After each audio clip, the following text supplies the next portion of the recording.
which is true? Is it true? Loop quantum gravity true? Is no idea. String theory true? No is idea. Holographic duality true? No idea. Which one explains the universe? I don't know. Of course you don't know. Because atheism has no truth, no ontology. Oh, do you know? Do you know which one of those is true? You're not grounded in any truth. You swimming up Schitt's Creek without a paddle. If you're an atheist, you swimming up Schitt's Creek.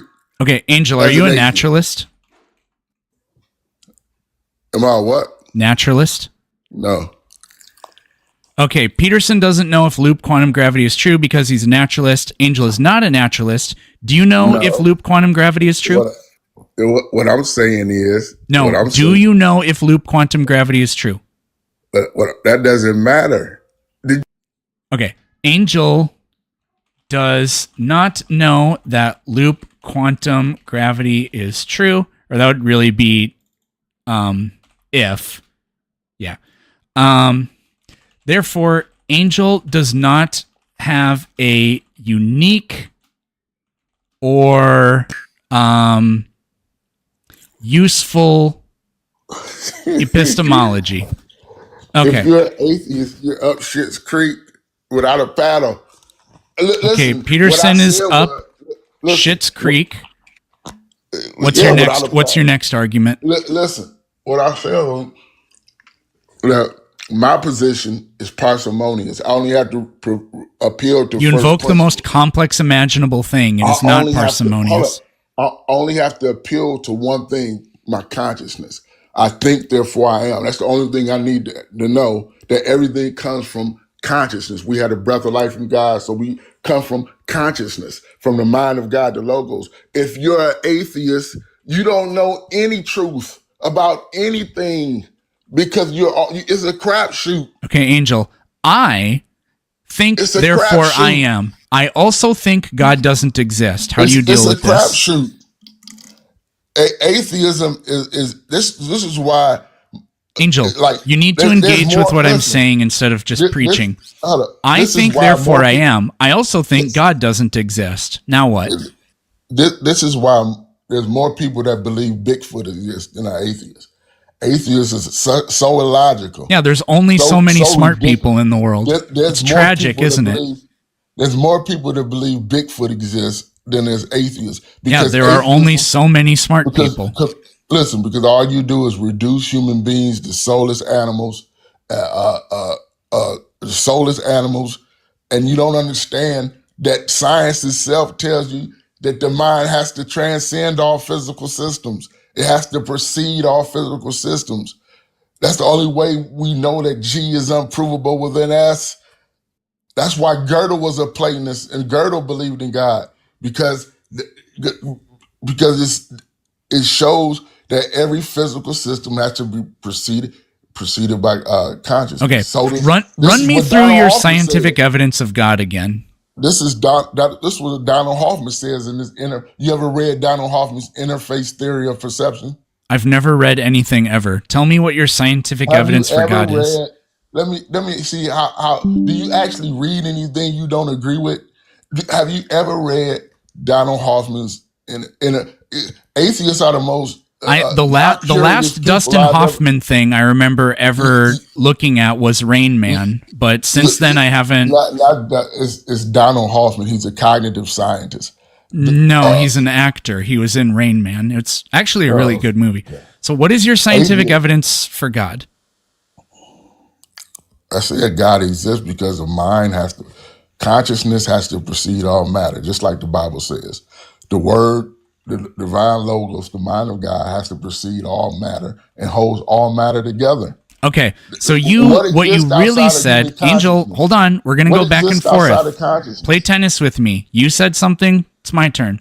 So what you really actually said is God exists because the Bible says so. So is that what you're going with? I said God exists because The Bible told us the word created everything, and this is what Max Planck's agree with. This is what Erwin Schrödinger's agree with. This is what Gödel agree with. This is what Donald Hoffman agrees with. This is even what atheists. Okay. Roger God exists because consciousness has to precede all matter because the Bible says so. Hold up! I just gave you scientific evidence to support what I'm saying. Do you have? No, you made claims. Claims aren't evidence. No, I didn't. What claim? What claim did I make? I wrote it. Angel, it's literally written down. Hold up. What are you looking at? It's not a claim. It's one of the most powerful theorems. No, it's a claim. You have claims, evidence, reasoning. This is a claim. Give me any of the evidence. That's not a claim. Yes, it is. The most powerful theorem in mathematics is not a claim. The most powerful theory of mathematics that's used in a computing and your interpretation of its implications is absolutely what it's a saying claim. Is you tell me. You heard from Roger Penrose himself that said a mind understanding must transcend the system. You tell me. Roger Penrose can't even dunk. I don't care what he has to say about anything. What is your scientific evidence for God's existence? Tell me, Peterson. You tell me what. No, I was asking you what your scientific evidence for God is. I'm telling you. So far, we have a claim. No, we don't have a claim. Back up the claim. Have evidence. I didn't give you. Tell me the evidence. Then tell me the evidence. You can't refute. What evidence? Tell me. Evidence because you up Schitt's Creek. You got no explanation. You can't refute it. Why do atheists act so hard? What can't I refute? This thing that I wrote down that you said? Tell me, without a human mind transcending physical systems, how would G be part of S? How would G, an unprovable truth, a transcendent truth, be part of every S, which is a system described by mathematics? That's just the property of mathematical systems. Brute fact. That is a property of mathematical systems. Even Stephen Hawking said, gave a lecture, Gödel in the physics, that said the exact same thing. He definitely couldn't dunk, and he's dead, so I don't care. Since you're so smart, Peterson, tell me how. At least you admit it. Without the understanding of a transcendent mind, that you could have the knowledge. Yeah, classic argument from ignorance. How does Peterson know without invoking that's what the theorem says? What are you talking about? A transcendent mind. That's what that blank happens. That's what look. You can see that this statement is true. It's as good as any proof. Listen to this one part. Listen. On your belief in the reliability of the proof procedure, that's all it is, and understanding that the coding is done correctly. And it enables you to transcend that system. You transcend that system. What transcends that system? It's according to Penrose, not God.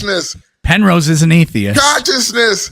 You look ridiculous. Consciousness transcends that system. So the only thing, that's why it's parsimonious, because the only thing I have to posit for creation is what the Bible said, that the conscious mind, the word, the divine logos, holds all things together, and the consciousness transcends all physical systems, as Roger Penrose is telling you. Okay, he's telling you. Check he's it out. Saying the exact same thing I'm saying. Angel. Are you hard-headed? He's saying the exact same thing I'm saying. Are you beating your head up against that board now? Angel. What are you talking about? Roger, here's your claim. Roger Penrose claims consciousness transcends the system. Penrose doesn't believe in God. Therefore, Angel has zero scientific evidence of God. So you don't have any scientific evidence of God. What Penrose shows is that consciousness had to precede all physical systems. He can't get around what the Bible says. I like how you said, I like the part where you said God exists. Oh, wait, you didn't say that. And I'm glad, because it's an atheist refuting atheism, refuting materialism. Even it's an atheist refuting your nonsensical claim that there's no evidence. It's an atheist refuting you. You still have produced zero scientific evidence of God. You have shit. Yes, listen. No. You appealed to Penrose, and Penrose does not believe that this is evidence of God because Penrose doesn't believe in God.